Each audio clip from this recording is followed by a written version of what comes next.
What's going on, everybody? Welcome to That's a Wrap, where I like to talk about the latest in movie news. I like to sit here, talk about it, give you my opinion about it, and I want to hear from you guys and hear your opinion about it. So I'm going to jump right on into this. The first thing I got here is not the biggest news, but by size it definitely is, and here we go. Boom! Teaser poster for Godzilla. Hell yeah. Massive, massive Godzilla fan. I cannot wait for this movie. Super excited for this. This teaser poster is fantastic. The tail on this, look at that shit. It is massive. Look at the size of the helicopters in comparison to that tail. This would make the Kaiju and Pacific Rim look like nothing. This teaser poster gives you such a clear depiction of how big Godzilla is going to be. I love it. This next bit of news snuck up and literally came out of nowhere, and there's a new Jackass movie coming out. This is called Jackass Presents Bad Grandpa. It's going to focus on Johnny Knoxville when he dresses up in the makeup and he's playing the old grandpa who goes out and does outlandish things. So they've been filming this. This movie is done filming. It's coming out October 25th. So they kept this under wraps pretty damn good, probably so they could go out and do everything without worrying about people catching on or noticing what was happening. So regardless, we have a new Jackass movie coming out. I'm sure it's going to be hilarious. I don't know if the whole crew's going to be a part of this, but I'm sure some of them are going to pop in and out throughout this here. But October 25th, new Jackass movie. Hell yeah. This next bit of news is about The Amazing Spider-Man 2, and it looks as if we have another potential villain being introduced into this movie. Now, this movie already has Jamie Foxx as Electro, we've got Paul Giamatti as the Rhino, and Harry Osborn and Norman Osborn are in the movie. Of so many different people who could potentially turn into villains and carry this movie even more so, but I know that they have the next two movies set up already, so we know we're going to at least get an Amazing Spider-Man 4, so they're setting up this massive universe, so we can add this to the pile as well. Felicity Jones spoke out and pretty much announced who she's going to be in The Amazing Spider-Man 2. If all this holds up, she'll be playing Lily Hollister. Now, if you don't know who that is, that's Harry Osborn's girlfriend, who eventually also comes into contact with the serum that creates the Green Goblin, and she becomes her own version of the Goblin called Menace. These next couple pieces of news revolve around X-Men Days of Future Past, and I am really, really excited for this because X-Men First Class kicked major ass, and it was a really nice return to form.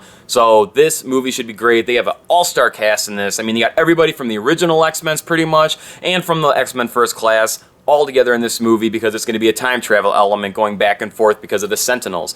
Now, in the comic books, Kitty Pryde was sent back, and it looks though that's going to be different in the movie now because you have Hugh Jackman, and he's the selling point for X-Men. So it's going to be Wolverine going back in time.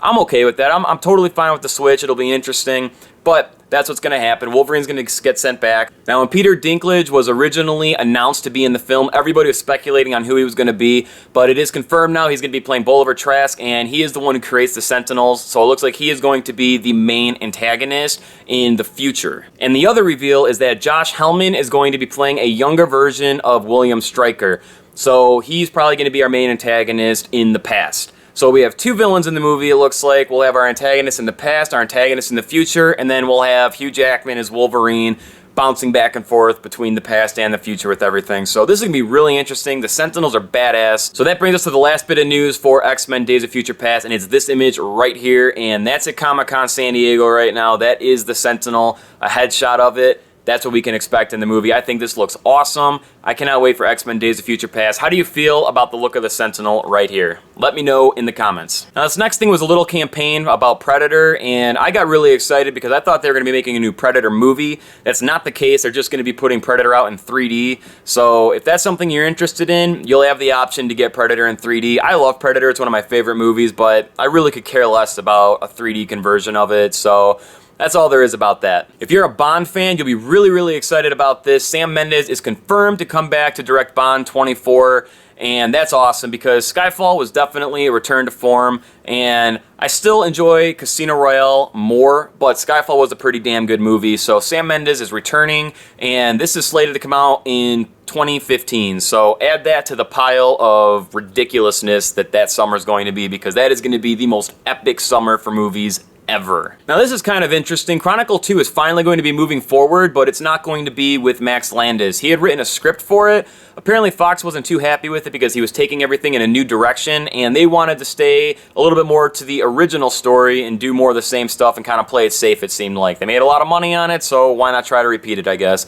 But they hired new screenwriters for it. Max Landis will not have anything to do with it. So this will be interesting. I really did like the first Chronicle, but you know, when you bring new people in to write the new script for it, it could get interesting and convoluted, so we'll see where this goes, but Chronicle 2 is moving forward. Last thing I want to talk about revolves around Universal Studios Halloween Horror Nights. Now, they're going to have an attraction that is going to be revolved around the reboot of Evil Dead, and this will be available in both Universal Studios Orlando and Hollywood.